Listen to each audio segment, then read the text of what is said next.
I received the divorce papers via email while I was still in the desert. 13 years of marriage ended abruptly in a PDF attachment. My name is Nathan, 42 years old, a staff sergeant with the 82nd Airborne. I'd been in Kandahar for 4 months when Becky decided she was done waiting.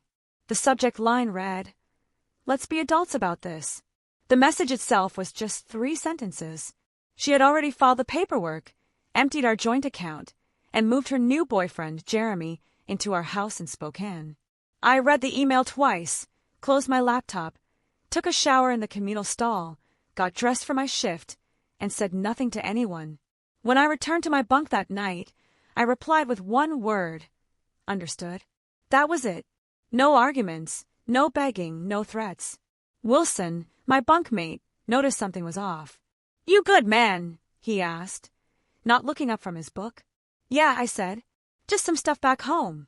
He nodded, and that was the end of it. Military guys know when to leave things alone. Honestly, I wasn't surprised. 6 months before deployment, I'd noticed small changes. Becky stopped asking about my day, started working late at the dental office where she answered phones, and began going to the gym 3 times a week, but never broke a sweat. She bought new clothes, made new friends I'd never met, and changed her passwords on her phone. I didn't confront her, didn't check her messages, or follow her around. That's not who I am, but I wasn't blind either. So, I made some quiet moves of my own, nothing dramatic, just precautions. I secured important documents in a storage unit across town. My birth certificate, marriage license, house deed with only my name on it, thanks to the VA loan, military benefits paperwork. I also moved my grandfather's watch and my mother's old silver there, keepsakes that mattered. I opened a separate bank account at a different bank, started diverting part of my pay into it.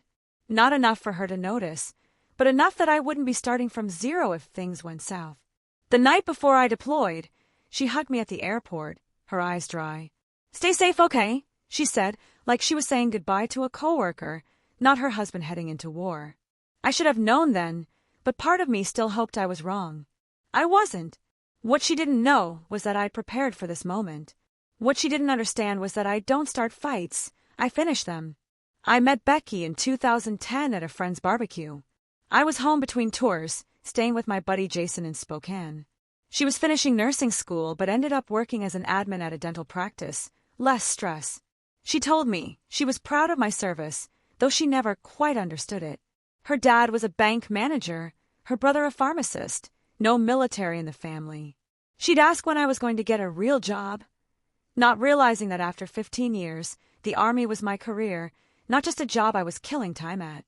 In 2014, we bought our house. Nothing fancy, but it was ours. 3 bedrooms, a small yard in a quiet neighborhood. My name was on the mortgage. The VA loan was in my name. I added Becky to the deed because that's what married people do, share everything. My father died a year after we married, heart attack shoveling snow. My mom passed 3 years later, lung cancer. She'd never smoked a day in her life. They left me some money, enough to pay off our student loans and have a cushion. During our marriage, I deployed 4 times, twice to Iraq, twice to Afghanistan. Each time I returned, Becky seemed more distant, more restless, as if she was playing a role she'd outgrown. She once told me she was tired of being alone all the time. I understood. The Army was the only place I ever felt like I truly belonged.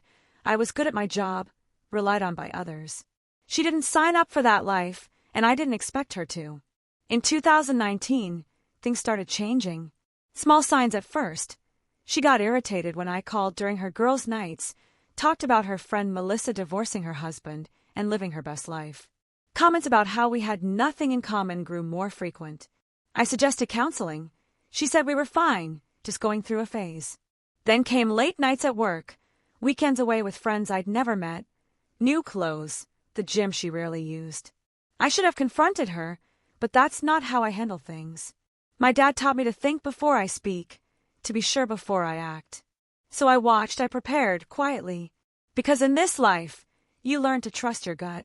2 weeks after I received the divorce email, I was in the mess hall when my phone buzzed with a bank notification. Another withdrawal. $88,500, nearly everything left. I set my fork down, opened the app, and saw the joint account balance had plummeted to just $22.37, with $47,000 in savings gone, transferred to an unknown account. Murphy, a guy from my unit, glanced over. Bad news. I locked my phone. Nah, just some account stuff. Later that night, I called the bank from the base's phone center. Turns out, Becky had been moving money for weeks, small amounts at first, then larger transfers, starting the day after I deployed. I hung up, stood in the hallway, and watched soldiers laughing, calling their wives and kids, living their normal lives, while mine was burning down. That's when Wilson found me. He'd heard from Alvarez that I looked like I'd seen a ghost at dinner. "What's up?" he asked. I normally don't share personal stuff, but Wilson had pulled me out of a bad situation in Kandahar once, so I trusted him. "My wife emptied our accounts and moved her boyfriend into our house," I said. "She sent divorce papers while I was on patrol last week." He didn't give the usual condolences or pity, just asked, "What's your plan?" I wasn't sure yet. "Not sure," I admitted. He nodded. "Let me know if you need anything." That night, I couldn't sleep. I pulled out my laptop and checked our home security system, something Becky probably forgot I could access remotely. The cameras showed a strange truck in the driveway, a man I'd never seen walking our dog, using my coffee mug, wearing my Seahawks sweatshirt. Becky was laughing in the kitchen, the one I'd renovated during my last leave. Something shifted inside me, not anger exactly, more like a colder, clearer resolve. I closed the laptop, pulled out my phone, and made a list. Call James, my Army buddy turned lawyer, check Virginia loan terms, contact the Master Sergeant about emergency leave, review home refinance documents Becky casually mentioned last year, check security on my military pension accounts. I didn't feel sad anymore. Or angry. I felt focused, like I was planning a mission. This wasn't about emotion, it was about strategy. At 0500, before my shift, I sent an email to James with the subject, "Need legal help, discreet and urgent."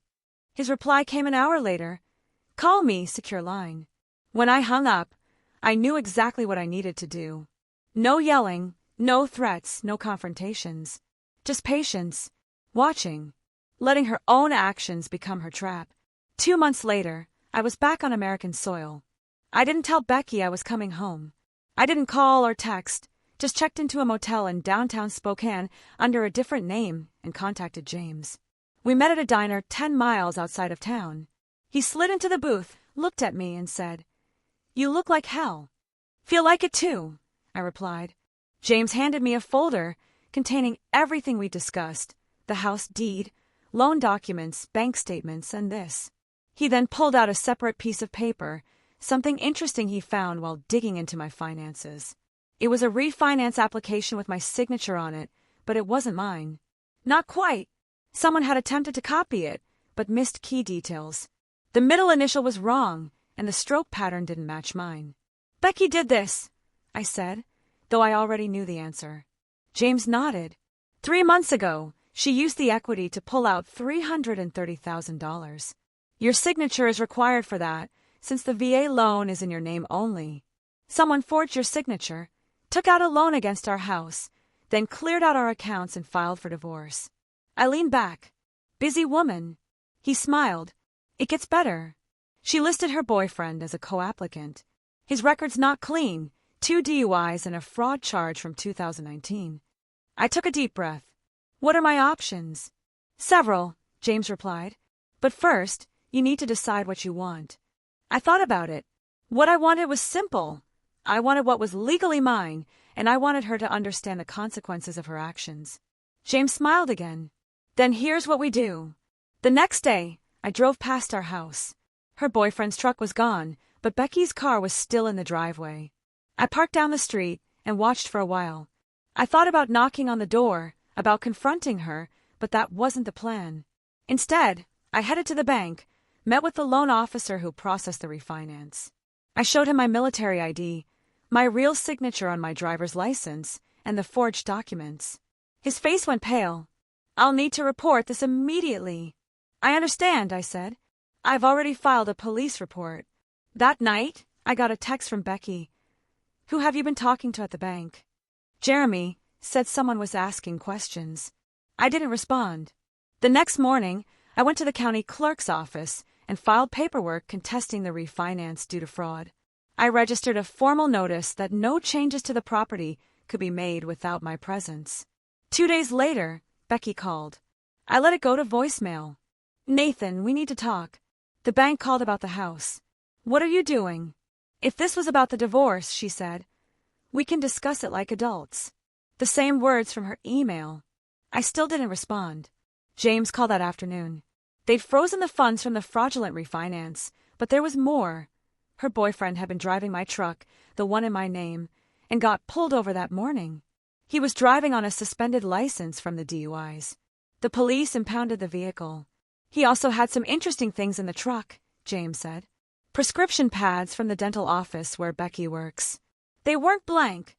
I closed my eyes. She'd been stealing prescription pads. Looks like it. The police were investigating. I hung up, sat on the edge of the motel bed, and realized this was bigger than I'd expected. Part of me wanted to call Becky, warn her old habits.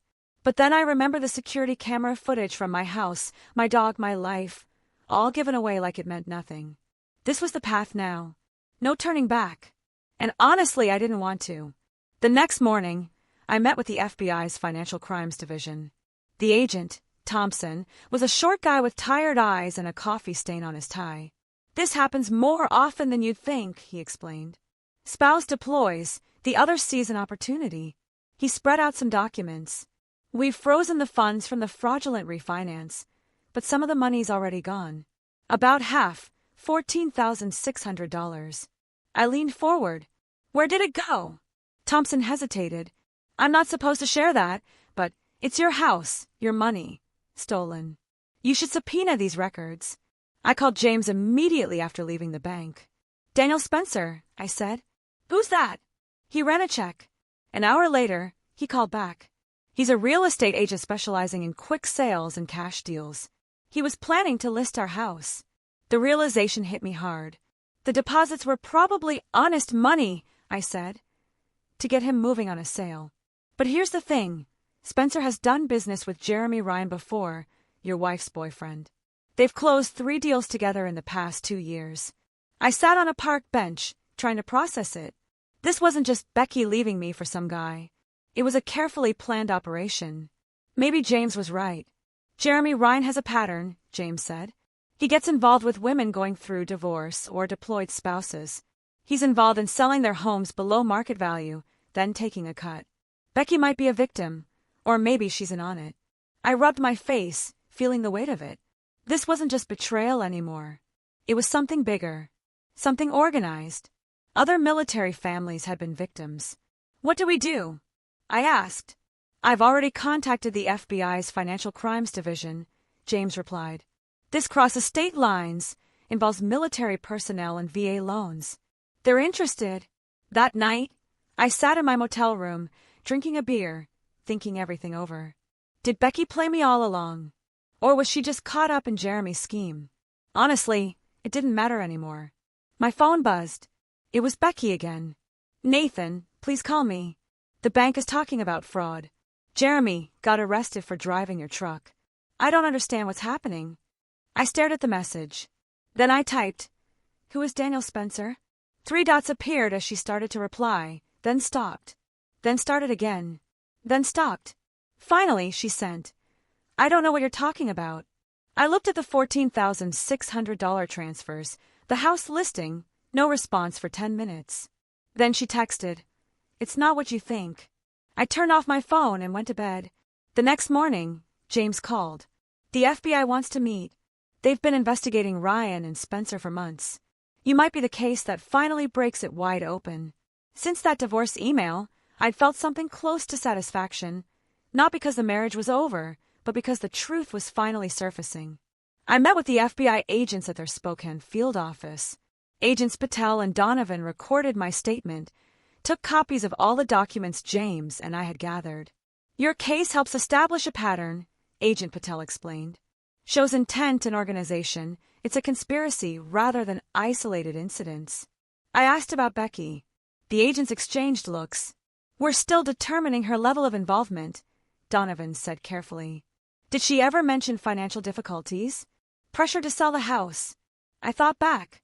She'd been saying we were house poor, that we should downsize. I didn't see the need. Our payments were manageable on my salary. Patel took notes. When did that start? About 6 months ago, around the time she met Jeremy, I said. Never discussed this with you? He asked. No, I replied. She forged my signature while I was deployed. They continued questioning, took more notes. When we finished, Patel handed me her card. We'll be in touch, he said. In the meantime, don't confront your wife or Ryan. We need to build this case carefully. And so I waited, watching, planning. This wasn't just about betrayal anymore. It was about justice. That evening, I drove back to our neighborhood, parked down the street from the house.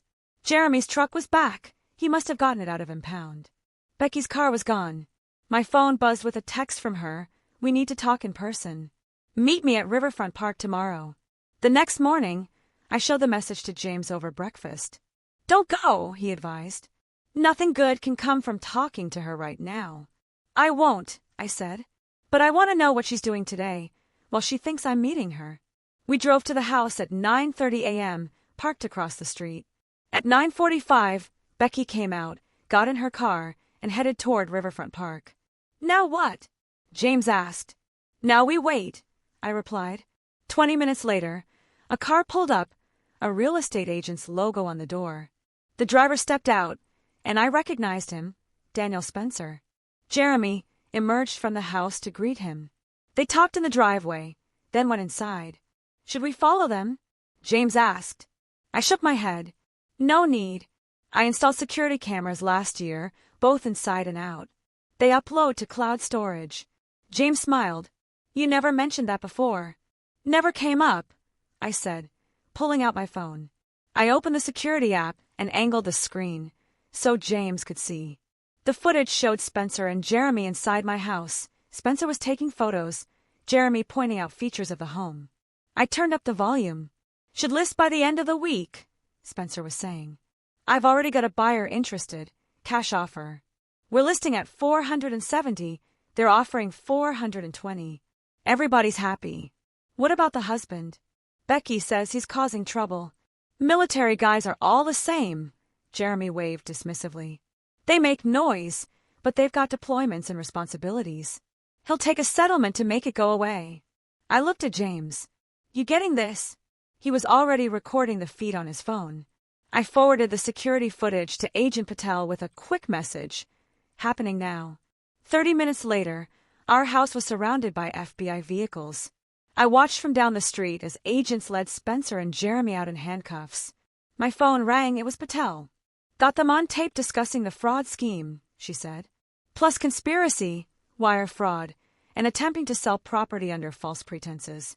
We'll need a formal statement from you. Of course, I said. And Mr. Briggs, your wife just arrived. She's distressed. I looked down the street. Becky was standing on our lawn, hands over her mouth, watching as FBI agents carried boxes of documents from the house. What happens to her? I asked. That depends, Patel replied, on what she knew and what you want. I studied her for a long moment. 13 years of marriage, good years at the start, before everything had gone wrong. I finally said, I just want what's right.